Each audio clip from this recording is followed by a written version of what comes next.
This is the BLUETTI AC200L portable power station.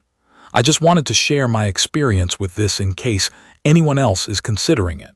My first impression, holding it and moving it around, was that it feels more like a piece of job site equipment than a delicate electronics box.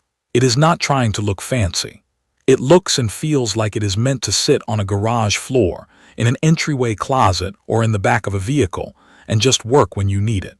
The kind of person I think this fits is the same kind of person I am when I reach for it. Someone who wants a battery power station that can run real appliances and tools without being temperamental.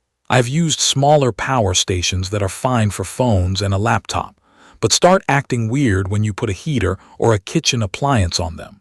With this one, the whole point is that it is comfortable with heavier loads, and it can recharge fast enough that you actually use it regularly instead of babying it. What made this one stand out for me is not just that it has a big battery and a strong inverter.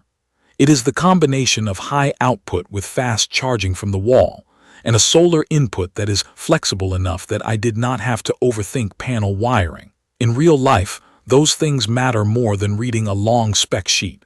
Physically, it is heavy. I can carry it, but it is a two-hand carry for me, and I do not pretend it is something I want to walk around with all day. The handles feel solid and they are in the right spots, so at least it is not awkward. It also sits firmly. The rubber feet keep it from skating around when I plug in thick cables. The outer shell feels tough, and the front panel layout makes sense once you spend a few minutes with it. I keep it indoors most of the time because there is no official water or dust rating that I could find that would make me comfortable leaving it out in bad weather. The port covers help when it is stored, but I still treat it like electronics.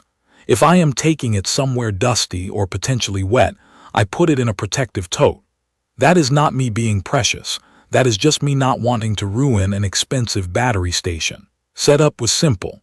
I charged it from a wall outlet and connected the mobile app.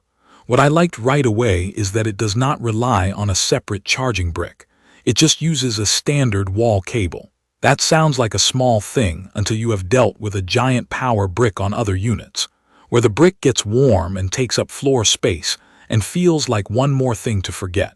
With this, I plugged it into the wall and it pulled a lot of power when I set it to the faster charging mode.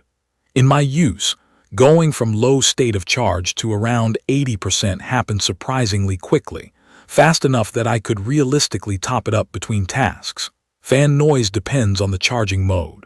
When I push it hard on fast wall charging, I can hear the fans, but it is more of a steady whoosh than a high-pitched whine. I can still talk next to it without raising my voice. In quieter modes, it takes longer, but it is easier to live with in a small room. At night, I prefer the quieter setting because I would rather wait longer than listen to fans while I am trying to sleep. Daily use is straightforward.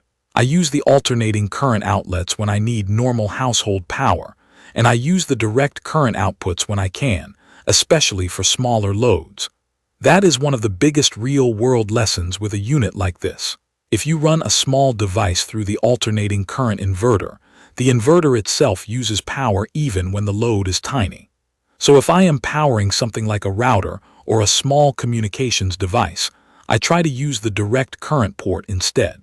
When I did that, I got noticeably better runtime than when I ran those same small loads from the wall-style outlets. For real testing, I put it in my garage and ran a space heater that draws around 1500 watts.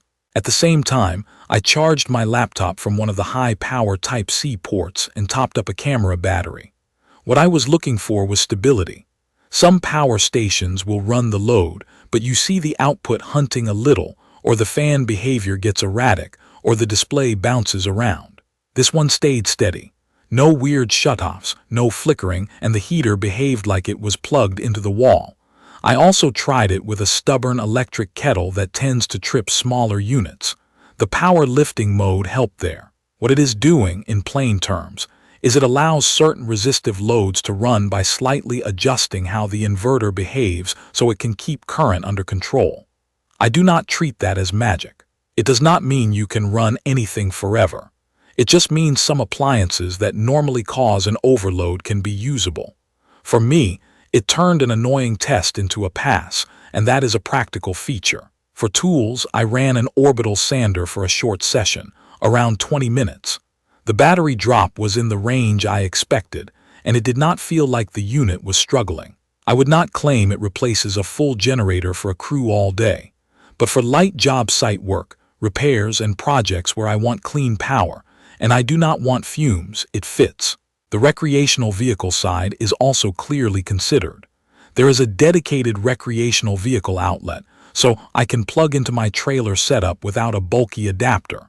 That makes the whole setup cleaner and faster. I also like that the regulated direct current output stays steady, because some fridges and mobile routers get picky when voltage sags.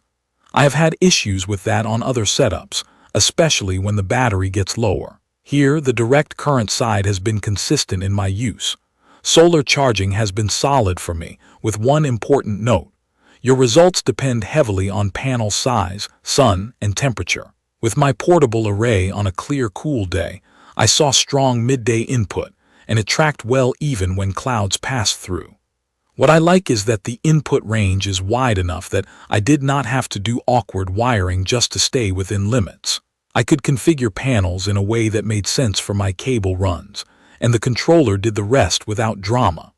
The uninterruptible power supply function is something I actually tested because I use a small network storage setup and a monitor that I do not want to crash if the power flickers. I plugged the setup into the power station, let it pass through power, and then I cut power to the room. The switchover was fast enough that my equipment stayed on. That is the whole point. Also, when grid power is present, it is not constantly cycling the battery the way some cheaper solutions do. That matters for battery health over time. This unit uses lithium iron phosphate chemistry, and it is designed for a lot of cycles, but I still prefer any system that avoids unnecessary wear. The app has been useful, mostly for monitoring and for toggling certain behaviors without walking over to the unit. I connect over Bluetooth when I am nearby, and I can also use wireless connection when I am on the same network. I use it to see input and output power at a glance, change charging modes, and turn features on and off.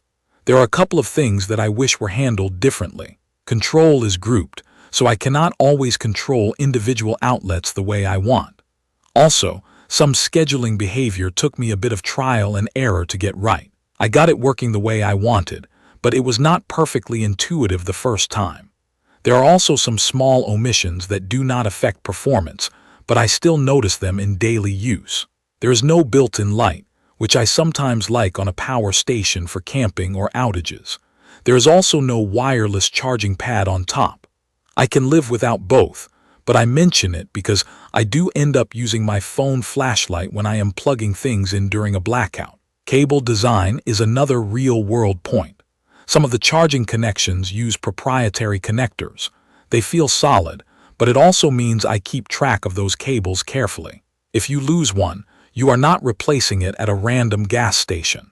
Also, lining up a keyed connector in dim light can be a little annoying until you get used to it. So after using it across home backup, garage work, and a bit of recreational vehicle testing, my overall impression is that it is reliable under real loads.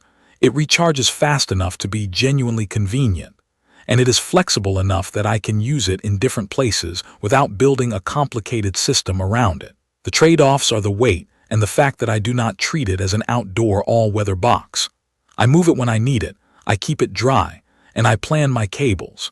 If you mainly need tiny loads for long stretches, like just a small router or lights, you can do that with this, but you will want to use the direct current outputs to avoid wasting power through the inverter. If you want to run heaters, kitchen appliances, power tools, or keep essential home equipment stable during outages, this has handled those situations for me without surprises. Please check the comments section for detailed information about the BLUETTI AC200L portable power station. Thank you for watching.